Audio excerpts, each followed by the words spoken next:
дөңес көп бұрышта ең көп дегенде неше сүйір бұрыш болады? Бұл біздің бүгінгі сабағымыздың тақырыбы.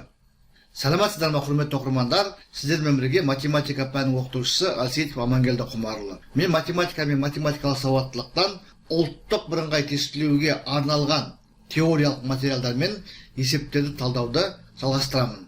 Сонымен бүгінгі сабағымыздың тақырыбы дөңес көп бұрышта ең көп дегенде неше сүйір бұрыш болады? Есептің шартын тағы да қайталаймын. Дөңес көп бұрышта ең көп дегенде неше сүйір бұрыш болады? Бұл сұрақты, бұл есепті талдамас бұрын бұған дейін қарастырылған дөңес көп бұрышта ең көп дегенде неше сыртқы бұрышы доғал бұрыштар болады деген бейнероликті қарап шығыңыздар. Ол бейнероликке сілтеме осы бейнероликтің жоғары жағында шығады, қазір жоғары қараңыздар. Немесе бейнероликтің астындағы жазбалардан сілтемені алып, сол бейнероликті қарап шығыңыздар.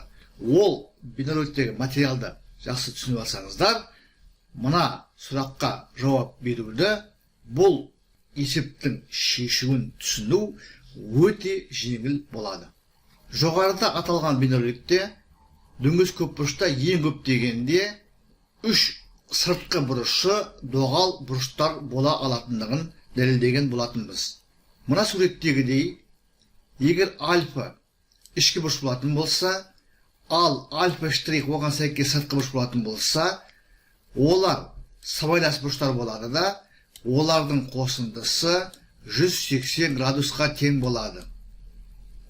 Олай болса, альфа сүйір бұрыш болуы үшін альфа штрих доғал бұрыш болуы керек. Біз жаңа аталған бейнероликте дөңес көп бұрышта ең көп дегенде 3 сыртқы бұрышы доғал болатын дәлелдеген болатынбыз.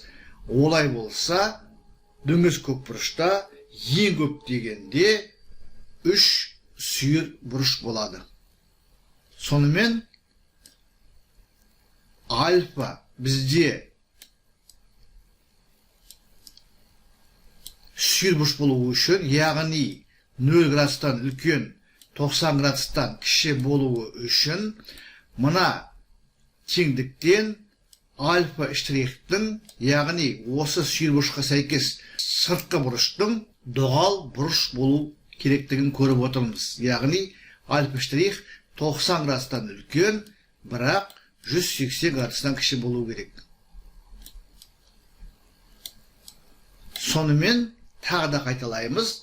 Дөңес көп бұрышта ең көп дегенде 3 сыртқы бұрышы доғал бола алатындықтан, дөңес көп бұрышта ең көп дегенде 3 сүйір бұрыш болады. Сонымен есептің жауабы 3. Ең көп дегенде 3 сүйір бұрыш болады. Сонымен құрметті оқырмандар, біз бүгінгі сабақта дөңес көп бұрышта ең көп дегенде неше сүйір бұрыш болады деген сұраққа толық жауап бердік. Сіздерге барлығы да түсінікті болды ғой деп ойлаймын. Егер осы есепке қатысты сұрақтарыңыз, ұсыныс пікірлеріңіз болса, бейнероликтің астына комментарийға жазыңыздар. Мен әр сұраққа, ұсыныс пікірге уақытымен және нақты жауап беруге тырысатын боламын. Бейнеролик ұнаса лайк қойыңыздар. Каналға жазылмаған оқырмандар болса, каналға жазылыңыздар.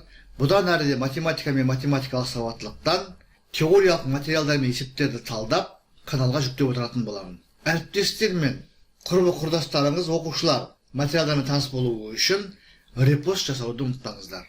Зейін қойып тыңдағандарыңыз үшін көп рахмет. Келесі кездескенше.